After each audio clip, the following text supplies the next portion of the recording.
sometimes feels like I'm going to the same places over and over again. The same dull, boring weather clings to the landscape and signs that lead to the same destination. Dundee, Dundee, Dundee. It's often said that the grass is greener on the other side. I don't necessarily think that's true, but right now, anything has to be better than this.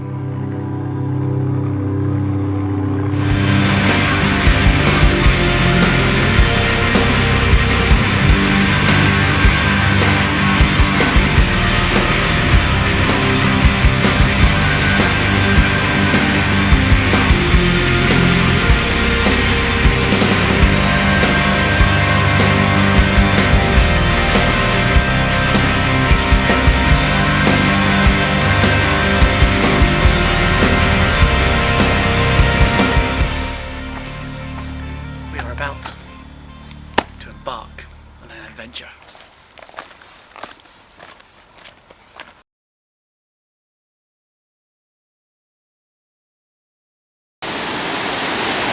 And there's the Foss waterfall in all its glory. The main event right there, what's causing all this steam down there. Now if you picture the most beautiful waterfall you've ever seen, it's shit compared to this. This is the king of all waterfalls. It stamps all over your waterfall.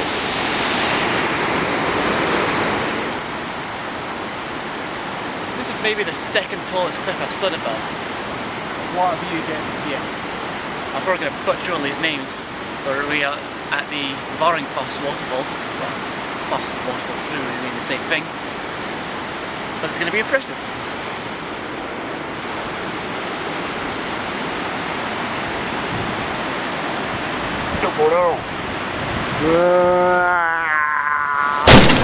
Well, we decided to take the quick way down.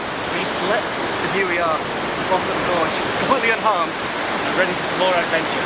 Look at this from down here. That is phenomenal. Let's go in for a closer look. Doesn't look very safe, does it? Looks fine to me. I disagree. To be honest, only a moron would even dare to do such a thing. Well, on you go then.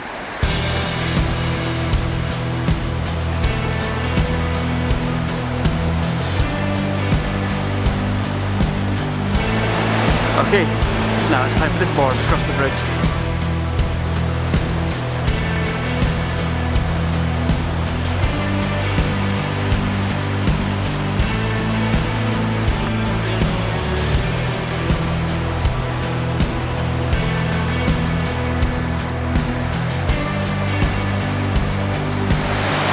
How do you conclude it? Well, I suppose Norway being famous for all of its fine infrastructure, this is probably the first budget scarper job that we've come across since we've been here. Although to be fair, it's probably taken years worth of battering. So we're at the base of the Foss waterfall. We can see it right there. You see pretty much the water cycle in action there. Cascades down, vaporizes, rises back up into the clouds, rains somewhere and comes right back down here. It's amazing. I suppose some people might think that a waterfall like that would just happen into a place like this, it would just drop off the edge. The actual fact is that the water made this. It carved it away over hundreds of thousands of years just by sheer force, which I think is pretty special. Some do it better than others, and this is one of the best.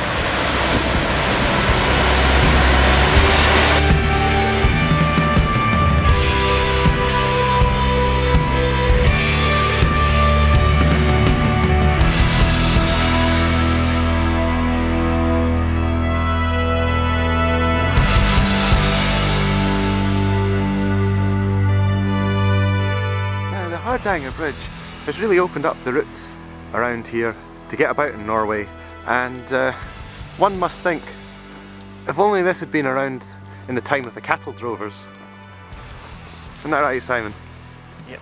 Think of just how much better Norway would have been if the cattle drovers had a structure like this to carry them across the Hardanger fjord. Sadly, the cattle drovers are no more, but this goes out to their memory.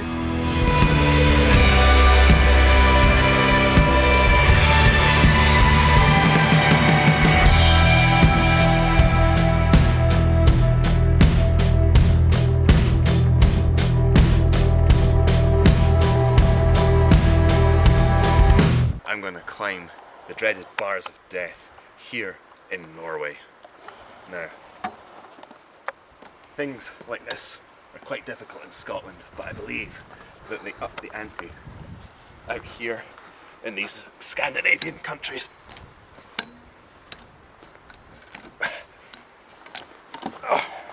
Look at him go! Well, I made it!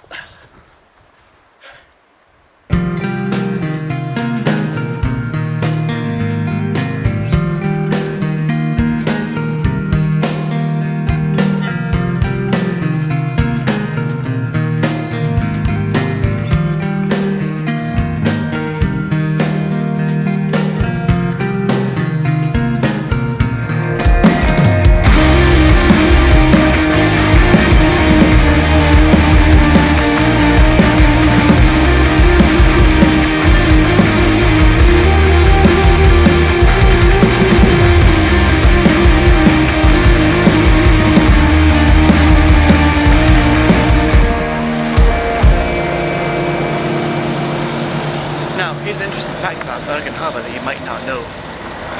Now the harbour itself is quite shallow, so whenever ships are coming in of size, they have to manually fill the harbour with water. As you can see over there, they're letting all the local kids have a go. So they learn the trade, they learn about the town, and they learn what they have to do to keep this place operational and running. True story. Well, the name of this particular street is Kong Oscar Street, I think, but it was done in commemoration of a bizarre event that happened in 1972 in Bergen, where there was a takeoff of ape cinema, and they decided to hold the first annual Kong Oscars. Unfortunately, the event was a total disaster, as the apes were able to escape and menaced the street for 4 hours. The clean-up operation cost £4 million. And what would that be in krona? It would be 40 million? Yeah, times 10, that makes sense. 40 million krones.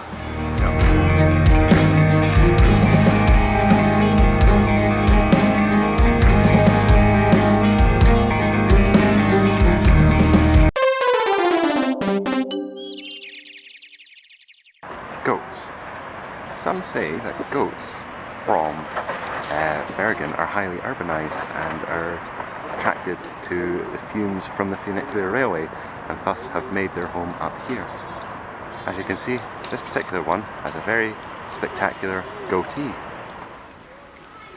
Bergen once had an extensive rail network. A small piece of it exists here, which runs from here over to the end of those cobbles there, so not much of it left. But what most people don't know about this small section of railway is it once linked up to Newtile in Scotland. Weird to think that this old building's a McDonald's. I guess because Bergen's such a historical, kind of cultural place, that if they're going to have crappy American big brand restaurants moving in, they're going to have to damn well do it on Bergen's terms. So there you go, the wankiest McDonald's in the world.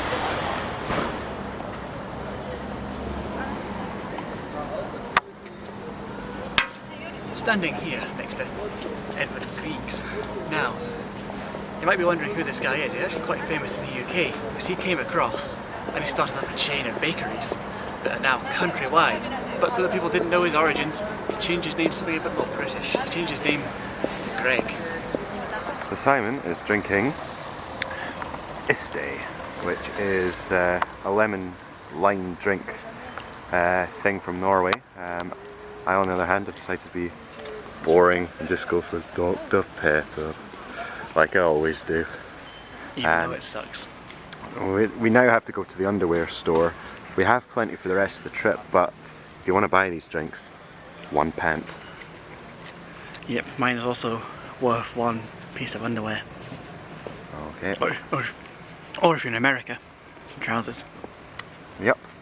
So, if you come from a country where pants means underwear, you're getting a bargain. You come from America, you're getting ripped off. Now you might be able to see through the water lots of little tiny fish swimming around.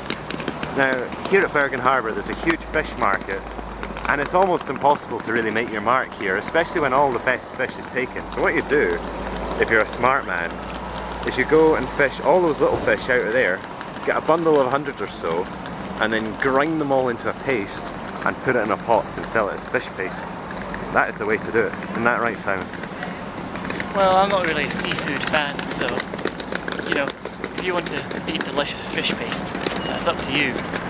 But, you know, when you go... This is the most famous street in Bergen. Now, it kind of crisscrosses its way as it comes up the hill, and you might be wondering why it takes on a specific design.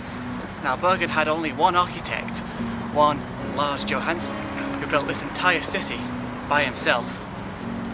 And he was very proud of this street in particular, so much so that he took his ideas across the Atlantic to San Francisco. Now, when he arrived in San Francisco, he saw that the city had a similar layout.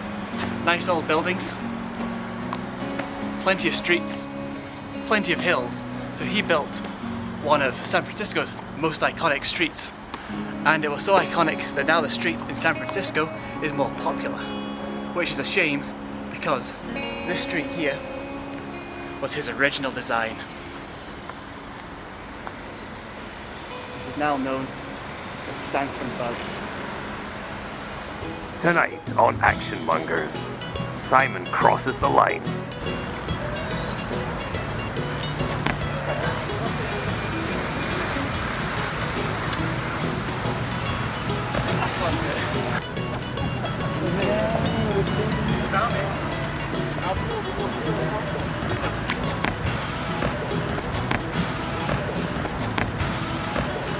The name of this street is actually Kong Oscar Street.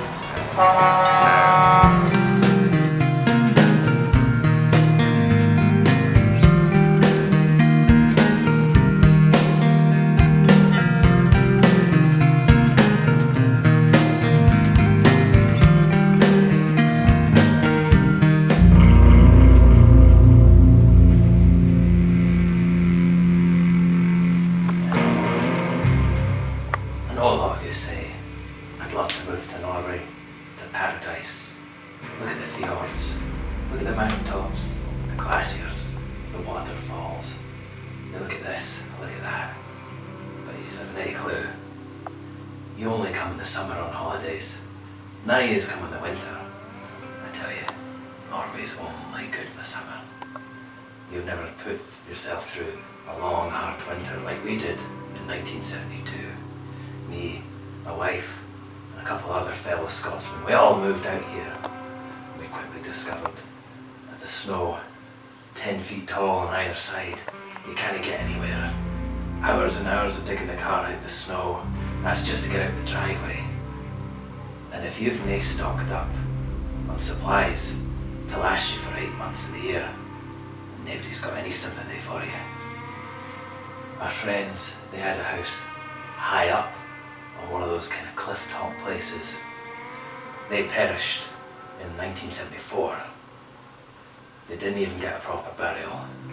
It was just in the summer they were finally found, and the locals got a JCB and just pushed it off down into the fjord, and that was all they got. It was terrible. My wife, she never made it past 1985, and it's just been me ever since. I can't cope with it anymore. The madness creeps in when you're on your own, and I think, why don't I just walk out there, perish in the ice? Why do I continue? It must just be a stubborn Scotsman kind of trait in me. But here I am, counting this story. I don't think I've got much longer to go. I said that about 5 years ago. And here I am. None of these people that live here even know I exist. Dinna come to Norway. Dinna.